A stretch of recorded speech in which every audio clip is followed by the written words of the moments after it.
You don't need to pay your utility bills.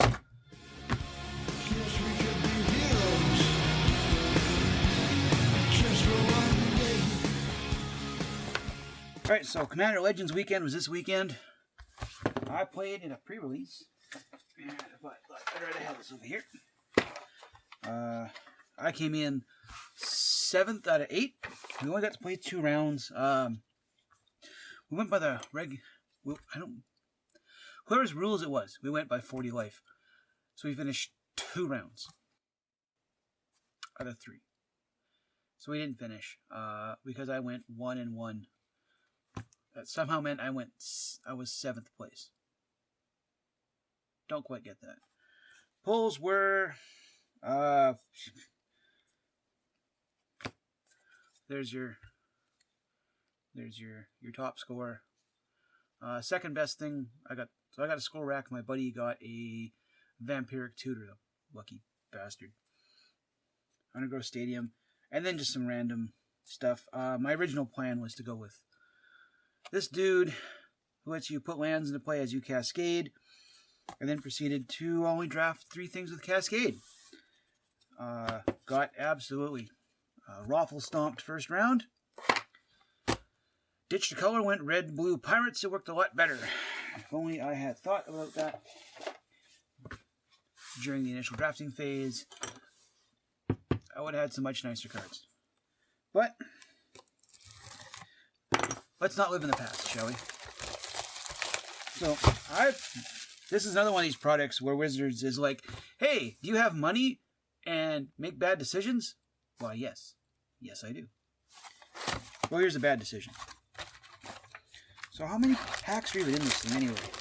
There's 1, 2, 3, 4, 5, 6, 7, 8, 24 packs at 20 cards. Okay, so it's a little less than the 36. What's kind of irritating is they went with like the regular size box, but there's so much slop in there because of, you know, the fact that it's short space. I think it probably would have gone better to go with a slightly different size of box. Although all things considered, it's not like Wizards has our best interests in mind anyway. Let's see what we got here. I have been waiting for this one for a while. To tell you the truth, I don't really want any of the reprints. I've been playing this game for 27 years. If I don't get a single reprint in the rare slot, I'll be fine, because that means I'll get a whole bunch of brand new cards. That's what I'm looking for. I think I have 2 vampiric tutors. One from Visions, one from Conspiracy. I've got a playset of scroll racks already. Mana Drain, I am not one for counterspells. I'm just not. If I get a Mana Drain, it's going straight into trade. I'm literally not going to keep it. I'm not a big fan of counterspells, and I'm really, really not a fan of rare counterspells. I think they're, no matter how strong they are, there's always something more interesting in there. So we got 13 commons. To quickly zip through here. Any interest? Nope. Trip the Signs, Intangible Virtue for tokens, Meteor Golem. Flamekin Herald, which is I want to say this is a reprint, but I'm not sure. Radiant Fleece, and who are you? Magus of the Order. Oh, it's Natural Order on 1 card. I own Natural Orders. Okay, you're going in the trade pile. Beginning of each end step, we got 1/1 white spirit creature token, where X is the number of tokens you created. So that guy makes a lot of tokens. And this guy here, this 6/4. So it costs 7. That's kind of exorbitantly expensive. I just realized how far up everything is here. Started talking without thinking. So 7 casting costs 6/4 flyer. Tap another untapped creature you control with flying. It gains protection from a color of your choice on a turn and it's a partner. So the guy I played against in the second round had this and Sakashima. So the lucky bastard pulled the Sakashima I really wanted. So it's like, this guy, Sakashima. So you have 2 great big fat 6/4 flyers. Not the flyers in the draft. It disappeared very, very fast. Very few of them were in the colors I was playing. So I came very close to being stomped down against him. I have very, very lucky pulls. A Revenant, Codex Shredder, Warden of Evil's Isle. Court of Cunning. Comes into play, you become the Monarch. In your upkeep, any number of target players each mill 2. If you're the Monarch, the mill 10. I'm also not a fan of mill cards. Power Stone Engineer. Ember Claw Familiar. Now, commander you control deals combat damage to opponent, deals that much damage to each other opponent. So this guy's an absolute multiplier. Foil junk. So if you attack someone with, like, you know, a 5/5 commander, you poke, and then it's poke to everybody else. Like, that means something. Now, it's not combat, it's just regular damage. It's not combat damage. It just does extra damage, which on the whole isn't bad. Like, I mean, if your commander's already getting through, you might as well get through for even more everywhere else. What's our token? Salamander Warrior. That thing. Oh, that's the dude that kills things, turns them into salamanders. Zip through all of this. I gotta say, I know these are reprints. I don't have that many diamonds left from, I think they were Mirage. I think I got rid of a bunch of them because I was trying to decrease my total playstock just down to things that were a bit more manageable. And I think I got rid of all but a couple playsets of each. Although I do like the new artwork. Whenever Fathom Fleet Swordjack attacks, deals damage to player or planeswalker, it's attacking equal number of artifacts you control. So, oh, he's a pirate. Okay, so you're expected to have a ton of treasure out. Potion Riches, Nox Dragons. Oh, hang on, I got stuff happening here. Bio Waste Blob. I don't know why. I do like these cards. Your oozes get +1/+1. Beginning of your upkeep, if you control a commander, create a token that's a copy of Bio Waste Blob. I'm okay with that. Now, if we could get a Jund Blob commander, or Ooze commander, that'd be awesome. Stop giving us, like, green, blue, something that doesn't matter. A Foil Revenant. Your forecasting costs 4/4 Legendary Wolf. As long as your turn, your commanders are indestructible. That's actually really neat. I passed up a foil one of these in the draft. Kind of regretted it, but I got a really neat card that, it's a neat card, but it was green, and that was the color I trimmed out. Livio Oathsworn Sentinel. 2 casting is 2/2. 2. Choose another target creature. Its controller may exile with an Aegis counter. Wait, and 2. Return all Aegis counter cards. Yeah, okay. So it's a cold storage. And it's may exile it. Choose another target creature. Its controller may exile it. That's a politics card. That is. More zombie tokens. Yay, commons. Commons are great. It hurts. I actually do have to go through the commons. There's a bunch of new commons for this. Null Collar Pyramid. Shimmer. They downgraded you to an uncommon, my poor little Shimmer Mirror. It's unfortunate. I traded. Oh, I stuck a rare in there. Amphibian Mutineer. Oh, this is the dude that makes a salamander. Enters the battlefield, exile up to 1 target non-salamander creature. That creature's controller gets something vastly inferior, which is the 4/3 salamander token. And it's got the Encore ability, which is neat and limited.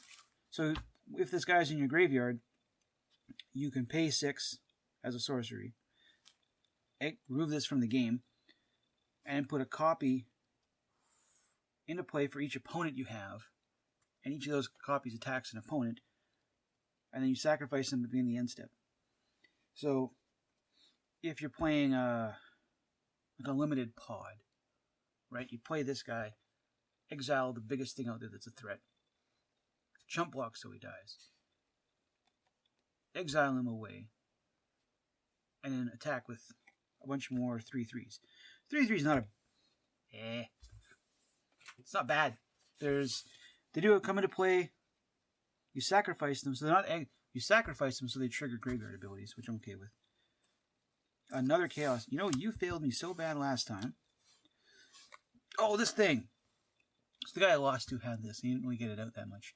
He was busy pummeling me with other stuff. 5 casting cost 1/6 flash flying. When you cast your first spell during each opponent's turn, look at the top 2 cards of your library, put one in your hand, one in the other in the graveyard. So if you were playing some kind of deck where you can get things back, it was really weird. So he had something.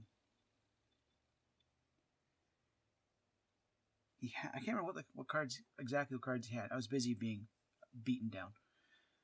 But he would play a card on my turn, just discard something, and then something else would trigger, and he would get that card back. So he was still up a card every one of my turns. Which sucks, because when you're, like, you don't want your opponent, you want to have card advantage, you don't want your opponent to have card advantage. So when you're sitting there like, oh, I don't know how to deal with this, because someone drafted all the goddamn burn. Thought Vessel, I'm glad that came back, I didn't have too many. This Merchant Raiders, this damn thing. Forecasting costs 2 for human pirate. When it or another pirate enters the battlefield under your control, tap up to 1 target creature. That creature doesn't untap for as long as you control Merchant Raiders. So that dude drafted 2 of these while I was busy drafting red, blue pirates. My deck had 15 pirates in it. Dude stole both of these. Both of them. And then proceeded to lock down all my stuff. So, great. You gave me, oh, what? No, he gave me some, it's a black creature that just really, really screws you over. And he stuck me with that thing and just totally locked me down. Foil Maelstrom Colossus. That's still a cool card. 8 casting costs 7/7 with Cascade. So yeah, you have to hard cast the 8. But at that point, you should be guaranteed every card in your deck, right? Body of Knowledge. I do like, this has got power tough equal to cards in your hand, which I actually really like. There's a lot of fun things you can do with cards like that. You have no maximum hand size, which is great, so he should have nice and big. And whenever he's dealt damage, draw that many cards. So if you have a way to ping this guy and not kill him, you'll keep getting cards, right? So if you're sitting there with like 5 cards in your hand and you block a 2/2, provided no combat tricks happen, he'll take the 2, you'll draw 2 cards. It's win-win the whole way around. This one here I had to take out because it had green. Zara Renegade Recruiter, another pirate. Okay. Wizards. You have other creature types. It's nice that you brought back some orcs, but what the pirates? Whenever it attacks, look at defending player's hand. You may put a creature card from it into play. It's tapped and attacking. Them! Oh my god. I'd forgotten this card existed. That's a horrible thing. I'm going to attack you with this guy. What's in your hand? Oh, you haven't cast this giant thing yet. Okay, it's going to smack you in the face. That's insulting. Oh my god. I'm going to make so many people angry with that card. So many people. Rupture Spire, blah blah, Monstrous Onslaught, 3 visits. Hedron. When it dies, all non-elves get -3/-3 till end of turn. That's kind of neat. One of the guys there who actually I hadn't played with in a while, it's a friend of mine, got the black-green elf zombie thing. So we just drafted all the elves. And I am rather glad we didn't play a 3rd round because I might have played him and he would have walked right over top of me. Another Yertle the Turtle. Trapper, that thing. This one I do like. Yeah, it's an uncommon. It's a little expensive. You get tapped to get a red equal to the greatest power among creatures you control that came into play this turn. So if you played something big, and it's power, so all you have to do is get like a token or something, right? So you'll, play this and then get all your mana back. It's red, so you have to rely on other things to untap it to really abuse it. And it's power, so there are cards that come into play and then run away when things happen. Like, Pangasaur runs away whenever someone plays a land. But it costs 4 and it's like a 6/6. So you would go, you pay 4, tap this guy for 6, pick him up, or you play a land, pick him up, and you can play him back down and find some way to untap him and get a lot of, oh, that's a lot of mana. It'll take a bit of setup to do. But again, it's Commander, it's all set up. So Armorcraft Judge, Sakashima's, oh, this is, how does this go again? It's a modal spell, so you got 2 choices. If you have a commander, you can do both. Target opponent chooses a creature they control, you gain control of it. Choose a creature you control, each other creature you control becomes a copy of it until end of turn. So ideally, you've got a bunch of chicken feed out. Except it's not very good, or whose ETB effects have all gone off. You know, I'm gonna grab your big fatty over here, and then all my guys become your big fatty. And then your life is gonna suck. Ooh, a foil volcanic dragon. Bear claw. That is pretty. That's pretty. I don't know how well the foiling's going to come across, but I really like the way, like the fire in its mouth, and the volcano in the background trip off. One of my buddies got I think it's an etched card or something weird like that, and it was beautiful. I think it was his first. I just had to grab it kind of card. It wasn't too great, but this, okay, Mask of Memory. I bought so goddamn much Mirrodin block. I have one other of these cards. I have one of these. So now I have 2. It also came in a commander box. I don't know where that card went. I got a couple buddies that play it, and I'm like, why don't I have this card? Oh, right, because I was a dumbass and traded them away a long time ago before realizing how cool they were. An elf thing, something like that. Foil that. Another pirate. When he attacks, pirates you control get +1/+1 for each time you cast a commander. Oh, he's neat.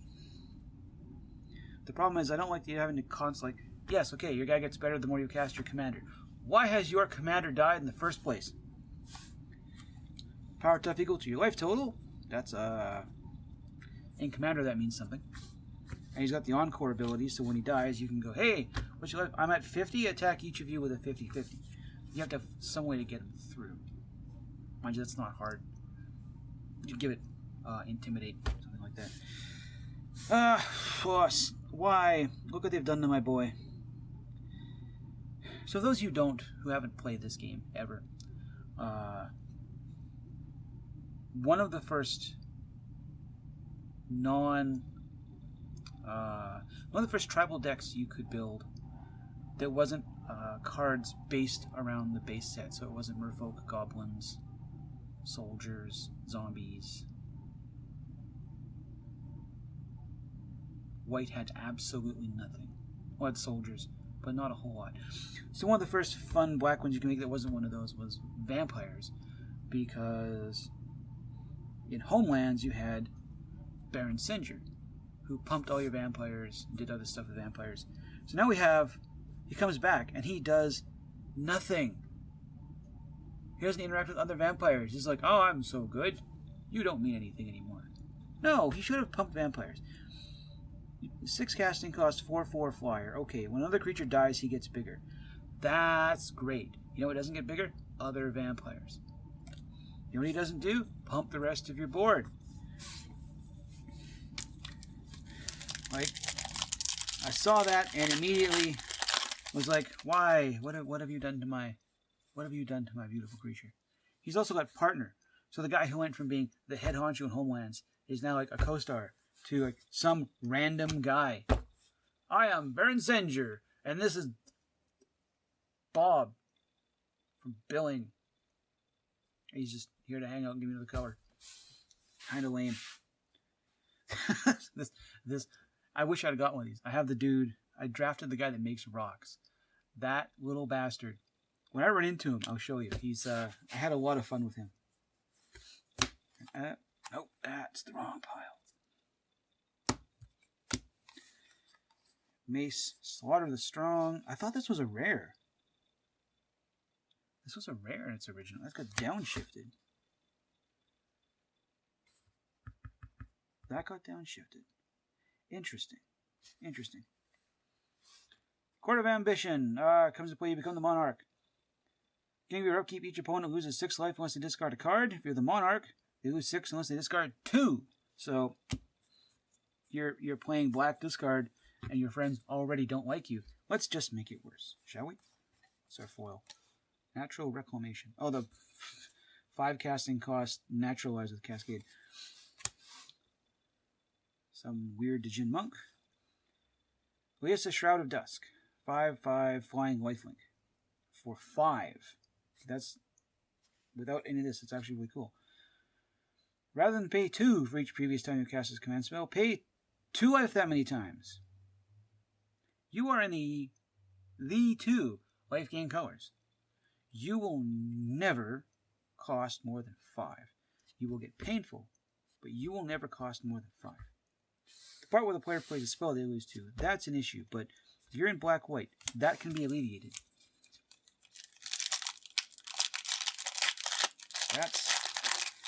I have a buddy who has a black-white angel deck, and I think he's running someone a little subpar because it's the only black-white angel he has. And that's going to be one he wants. I guarantee it. What's our foil? Oh, it's an old palace. That's neat. Oh, I got a bunch of them. It's the Path of Ancestry I like more of. Cards.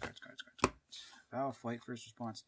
Victimize, which was one of my favorite cards to bring things back.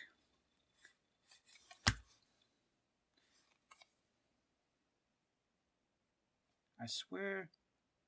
No, yeah, these are the two. This was a commander I had to take. This is a guy I had to take out of my deck, and this is the one that stayed in. So this guy here, whenever another creature enters the battlefield under your control, you pay 2, and it does its power and damage to target creature, which is like, okay, so I'm gonna pay. You're already playing limited, so life starts at 3, ends 5 or 6, and if it goes any further, you just have extra stuff. So you can pay like an undercosted, like something like him who's a 2/2, right? You have nothing else to do, so you tell that, this guy comes into play, hits 2 to target creature. So all your guys can technically beat a few things up beforehand. This guy, it should just say landfall. They got the whole wad on here. It should just say landfall. Whenever you play a land comes into play under your control, you get a rock. So rock is an equipment you can pay 1, equip it to a guy. That guy gains 1 tap, sack the rock, and do 2 damage to any target. So I had 5 mana rocks in my deck. It's like land. The second turn was a mana rock. Third turn, play this guy, play a land, get a rock. Next turn, play a land, get a rock. Equip a rock to this guy. Shoot whatever 2/2 that guy's got. Play something else. And as long as I kept playing land, dude literally just sat there throwing rocks at every 2/2 that hit the table.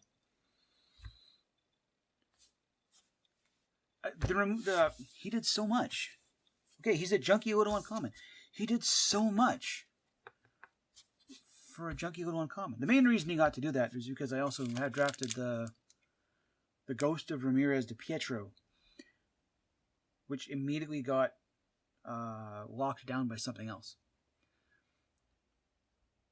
Because the dude would never been able to block him, and I would have killed him commando damage. So instead, this goblin had to do all the heavy lifting.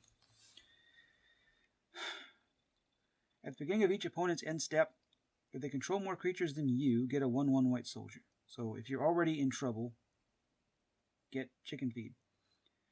Give each opponent's end step, if they have more lands than you may search your library for a basic plains and put it into play. So it's kind of neat. As long as you don't go first, I guess. Like, yeah, he kind of taxes for a land. During their end... Oh, it's each opponent's end step. So he costs 4. And Commander is typically a pod of 4 players. Typically. Here it's anywhere from 4 to 7, maybe sometimes 8. Those games get really big. So you could literally just, if you had some way to chomp a land every round, or every other player's turn, to Zurin Orb or a Pegasus Stampede or something like that. You would be like, okay, I do that. You got more land than me. I get and planes into play tapped. I'll sack it. Deck. Back. Back. Back. Back. So you could theoretically, if as long as you had a way to keep eating stuff, you could get a landfall trigger on every other player's turn. Along with whatever else goes on with that land. That's an interesting idea. That's a lot of setup, though. And you have to keep him alive. He's a 3/4. So while he'll survive, Path and Plowshares says he probably won't last that long. Words, Sandstone Orc. I'm positive this was a rare, too. They downshifted a lot of stuff. When we're 6/5. Oh, is that the first mythic I got? Is it really the first mythic I got? Halfway through the box. 6/5 flyer. When it comes into play, you may put a commander you own from the command zone onto the battlefield. It gains haste and then runs back to the command zone at the end of the turn. Okay, sure. As long as my guy doesn't have like Cascade or something else like that. I'm going to pay 6, get my commander for a moment. Grr, and then he'll just run away. That's neat. This guy's apparently something big, and I can't quite get why. So for 3, you get a 3/3, which is okay. When he comes into play, someone else becomes the Monarch. You can't become the Monarch this turn. Now the Monarch, if you're the Monarch, you get to draw a card during your end step. So like at the end of your turn, you get an extra card. And there's a bunch of weird stuff that triggers off of that. If a damage be dealt to you while you're the Monarch, prevent it and put many counters on it. So if you can become the Monarch again and keep it, and somehow deal damage to him, so you would have to attack with this guy to prevent it and put a bunch of counters on it. Which would ideally be it. The issue with being the Monarch is it's really risky as to when you get it and when you give it away. Assistant, the free guy. So the weird part about this dude, yeah, he's a common. I've probably got a few of them. Was that if you managed to draft and you wanted to go 2 colors but forgot to draft another guy with partner, you were allowed to just grab a land from somewhere and claim this guy was one of them. So which literally means it's a dead draw. He's a 5 casting cost 3/3 that you pick a color. That's all he does. That's all. Like he should do something. Yes, I guess he's a common. But it's really underwhelming. Really, really underwhelming. Wow, shit, it's taking longer than I thought. I'm busy having too much fun talking to myself. Or make a stand, Stormmancer. Yay, Divinal's Disc. Oh, hello, what are you? So, you're an uncommon that I actually really like. You're a foil that. You're a dragon token, and you are Jessica Thrice Reborn. Okay, so she can be your commander. She comes into play with a loyalty counter on it for each time you cast a commander from the command zone this game. So if you played her, she would come into play with 1 counter. For 0, until your next turn, if a creature would deal combat damage to one of your opponents, it does triple that. Okay, that's neat. And you can minus X her to do X damage to up to 3 targets. And then she will probably die again, unless you have a bunch of Proliferate in your deck. Or you just want to constantly cast her over again. Okay, Jessica, I get it. You were a Barbarian, and then you were Phage the Untouchable, and then you were freaking Corona False God. So this is your 3rd reborn. Your 3rd time's a little underwhelming. I will find some way to play you. The combat damage is unfortunate because I have a Torban of... I have the Red Dwarf that adds extra damage. And a whole deck that does extra damage. So it all relies on not doing combat damage. It's like I'm going to Pyrohemia for 15 or something like that with 1 mana. Cards. Brass Herald. I don't know why. I didn't even know Brass Herald was in this until I saw my buddy play him. He played mostly, I think, a deck full of golems and constructs. So, he pumps stuff up. I'm glad he's back. He's a really neat card. Like, he's a cool card. Well, I gotta say cool. He costs 6 for a 2/2. But in tribal decks that don't have a lot of support, which are a lot of tribes, he's got something. Ingenuity Engine. Sack an artifact. Return target artifact you control to its owner's hand. 7 casting cost Cascade, so you're getting something else when you play it. Sack something, bounce an artifact to your hand. Interesting. Interesting. A lot of my stuff has, like, I tend to prefer things with leave play abilities because it's easier to get rid of them that way. Another Magus of the get bent. Foil Rupture Spire. Another one of him. Tormod the Desecrator. This guy's actually might go into a deck today. Whenever one or more cards leave your graveyard, create a tapped 2/2 black zombie creature token. I have a zombie deck that runs Zombie Apocalypse. And Gravecrawler. And Corpse Den. And Victimize. And a bunch of other things. So he just gets me more of what I'm already making, which is cool. I wouldn't want to play him as a commander though. Someday I'll find some way to. Someday I'll spaz out about that deck on the channel here. I have a lot of fun with it, and my friends hate it. Fire, wrong turn. Target opponent gains control of target creature. So if someone's attacking you, you're attacking with what? Oh, it's gigantic. Okay, no, it belongs to him now, and it comes out of combat. It's a silly effect. Like, it's definitely a blue effect. It's not a bad card. I will find ways to play it, because it just messes with everything. Foil, Scab, Goliath. Something mixed up. Whenever you sack a permanent, put a +1/+1 counter on it. When it dies, it deals damage equal to its power to any target. So that's actually... Had I been thinking, I might have gone Grixis colors. Because I saw a lot of stuff go by that you could sacrifice to do fun things with. But I didn't think of that. I've got a... Ooh, I don't know what it is, but it's a rare, and it's a legend. No, you stay there. I want to be surprised. I saw it, damn it. I know exactly what it is. Artisans... Ooh, another Signet. This is the card that was worth a ton of money when it came out up in a Brawl deck. And now it's an uncommon in here. Ooh, hang on. I got 3 different cards in here. What do you do?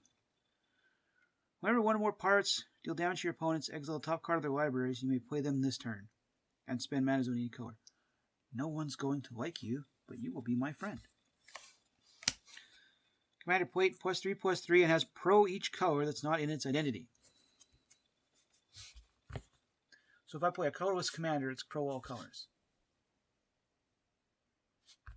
I'm fine with this.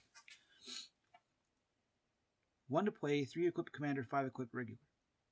Yeah, okay. Yep. It does. It's like, I'd rather have a card be... it doesn't save your white creatures. It doesn't save your white commander from being pathed. It's unfortunate. Oh, this guy. The guy that brings back mana burn. A player losing unspent mana causes that player to lose that much life. So, I think they took mana burn out in like 10th edition. So you tapped a bunch of your land to do stuff and didn't spend all the mana by the end of a phase. You lost life for each mana that cleared your mana pool, which made a lot of cards really risky. I had games where it's like, well, I could do something great, but I have to tap a card that makes like 8 mana, and I'm going to take 6 mana burn playing this card, which puts me in a far worse condition. And then they took mana burn out of the game, and I was like, yeah, okay, I've got a 40 mana, I spent 8 of it, and who cares the rest? So mana burn is back. And he's in red-green colors, which are mana flare colors. So if I can find some way to make sure everyone's got a crap ton of mana they can't spend. they can just sit there and kill themselves and hate me forever. And the foil chaos plume. Why? Why couldn't you be a card I didn't already have? I mean, it's neat. Like, if I build a Cascade deck out of it, and those are good Cascade colors, she'll get me a bunch of land, but I think I would have preferred to have gotten another card I didn't have. This thing, 5 casting cost, 5/4. It has haste. All creatures can attack your opponents and planeswalkers your opponents control, as though those creatures has haste. So, you play this guy, all your stuff has haste, because your stuff attacks your opponents. All your opponent's stuff has haste, as long as they're not attacking you. Well, that's like really cool 8/8 you got over there. What you doing then? Well, I like to attack with it. It doesn't have haste. Yes, it does. If it goes that way. If it goes over there instead, it has haste. Politics pissing people off. That's an exile card. I don't like it. Another one of them. Foil freebooter. Ember Wild Captain comes into play. You become the Monarch. When your opponent attacks you while you are the Monarch, Ember Wild Captain deals damage to that player equal to the number of cards in their hand. Okay, that makes going after the Monarch a little risky. Unfortunately, it's in red, and unless you have done a lot of work, you're not going to have a lot of cards in your hand to make that thing a threat. A bounce colorless land, which I'm actually okay with. I think that's a neat ability. It taps for 2, comes in, okay, whatever. Kumbaji Witches, which we haven't seen since Chronicles in 90. Oh my god, 7. Kumbaji Witches since 7. I miss the Keja Folio art. I really do. I'm still a big fan of the old artwork. It's a neat card though. Like, does 1 damage to any target and 1 damage to any target of an opponent's choice. So if you can make your stuff and you protection, they have to pick something else to ping. So if you could theoretically give it Death Touch and all your stuff and you hexproof, then like, I'm going to ping that guy and kill him, and now you have to kill something else. Which means you're the bad guy when it comes to that. Command Beacon, I don't really play him. I don't like the idea of sacrificing stuff. Foil Ambush Viper. Commanders you control have Menace and Death Touch, which is actually pretty neat. That's a neat card. 3 casting cost 2/2. If he's your commander, he's got Menace and Death Touch. And his partner will too. Or you play him in the deck with whatever and make your commander more interesting. Supreme Will, add why are you... I hated this card the first. For real? For real? This dude here, I'm not going to bother going through what he does because it's kind of confusing. My buddy got like an etched version of it, so the frame looks different. This, like, just that is foiled, like around there. The picture has a bit of foiling and it's got a different color background. It's beautiful. It's an absolutely beautiful card. I want one just to have it because it's a beautiful card.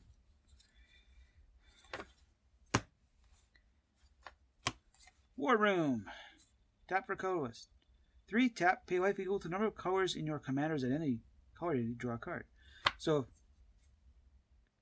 if you have a single color commander, you pay 3 and a life to draw a card, and it's a land, so you don't have to worry about it getting blown up as badly. Gets a little painful in like a Morophon deck. I'm gonna play Chromats. I'm gonna pay 3 and 5. What? No, I'm not. My token dude, that foil Army Roas, and a Piper.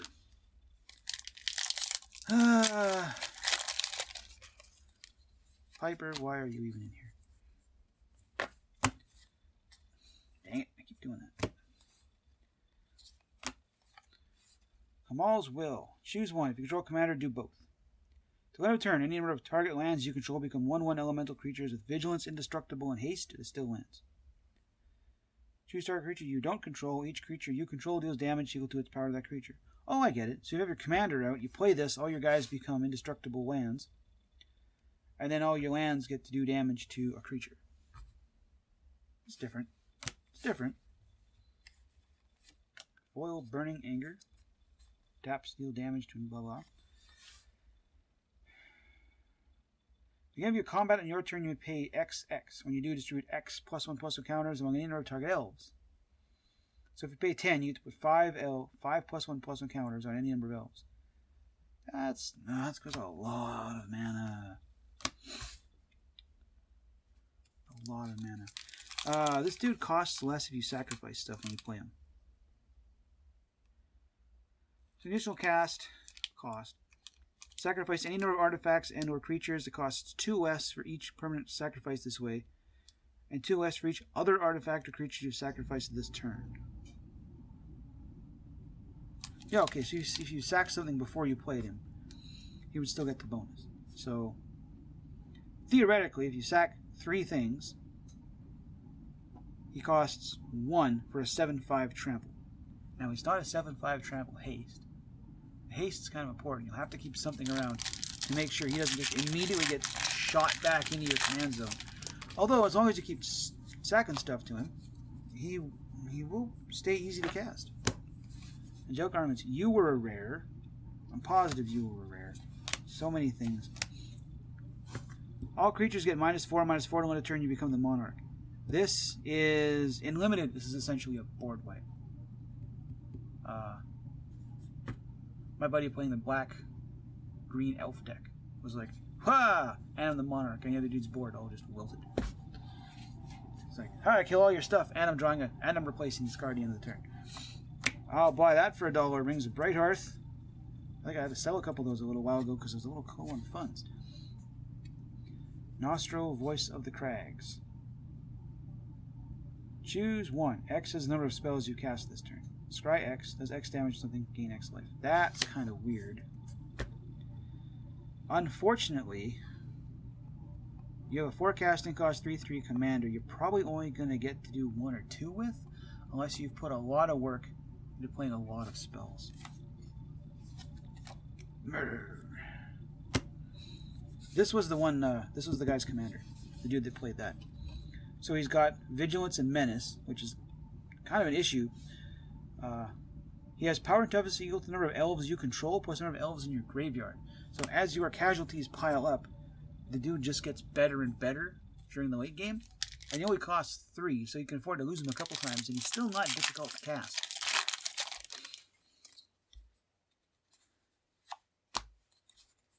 Getting real close to the end here. So I think the Ring's the best thing I've pulled so far. Horizon Scholar. Archon of Coronation. 6 casting costs 5/5 fire. You become the monarch. As long as you're the monarch, damage doesn't cause you to lose life. Hooray. If you still have the monarch taken away, you just won't take damage when you do it, which means someone will find a way to poke you for 1, and then someone else is going to come in and clobber you. Those are very interesting. Last 2 packs. I have a feeling that Rings of Brighthearth is going to be the best thing I get. Nope, I got a rare land coming. I threw an uncommon in here. Mindless Automaton. Again, downshifted from rare. And they gave it the Kaldesh treatment, because why not? Crafted War Gear. Rejuvenating Spring. So that's the... Oh, hey, I got something else here. Like, so in Battle Bond, they brought these guys out. They come into play tapped unless you have 2 or more opponents. So the moment you're playing Commander, they're great. They don't have a land type, so they don't trigger off of certain things.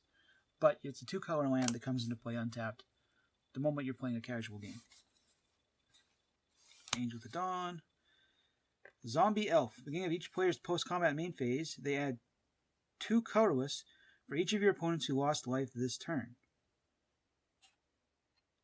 Each player's post-combat main. So if I play a Pestilence, I have Pestilence for 1 in a 4-player game. After combat, I will get 6 colorless mana. That's a bit of a boost. It's not a huge boost. You probably could have been an uncommon. Probably. Kark the Thumbless. If you cast an instant or sorcery spell, flip a coin. If you lose the flip, return the spell to your hand. If you win, copy it. I have I have Kark's thumb. I have the unglued one, Kark's other thumb, which works with dice. I'm half tempted to ask my friends to let me sprinkle a few silver bordered cards into a deck just to make this even, just to do that dumb idea. Well, here we are, last pack. There's Piper. Foil common. Vow of Duty. Thirst for Knowledge. Patron of the Valiant. These two should be legends, and this will be a rare. That should be my regular rare. 8 casting cost 6, 8. Whenever it enters the battlefield, or you cast a spell with converted mana cost 6 or greater, you may bounce target non-land permanent to its owner's hand. That's kind of terrible. Kangi cares about when stuff attacks. And the last one is a Plague Reaver. So black and 2. Beginning of your end step, sacrifice each other creature you control. Discard 2 cards, sacrifice this, choose target opponent, return it to the battlefield under that player's control at the beginning of the next upkeep. So you'll... Yeah, he's a 6/5. Unfortunately, he's the only other guy you'll have in play. So you play him, you ditch a couple cards, you give him to someone else. It's a bit of an issue that turn.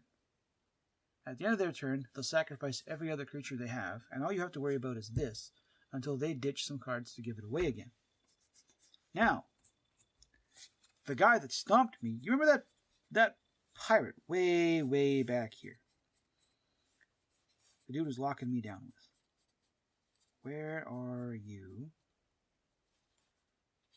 You are the one that I said I didn't get any of. Hang on, I only got one of him in here too? You're that hard to get, and that guy got 2 of you. So dude played this, ditched 2 cards, gave him to me.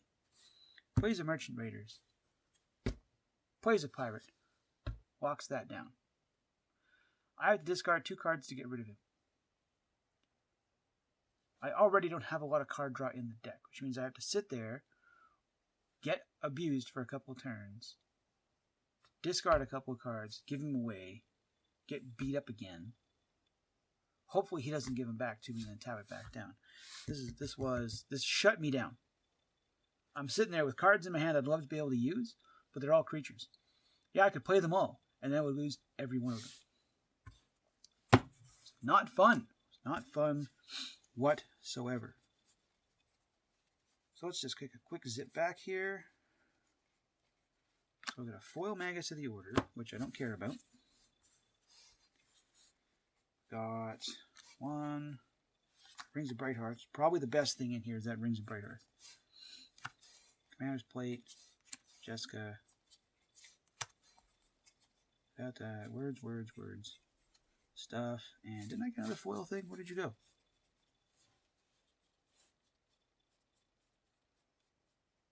There was another Cavern in here, wasn't there? Or did I blow past it? I saw you. I remember being unhappy I got you. I know you're in here. Where are you hiding? Are you hiding? You know, wherever you are, I'm going to find you and be angry I got you.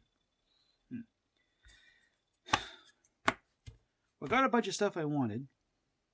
Because I got a bunch of stuff I didn't have, so obviously I wanted it. Didn't hit the 3 big cards.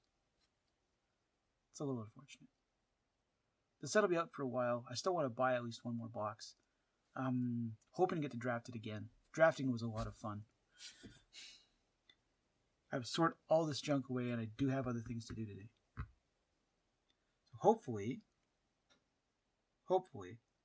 I will see you again later with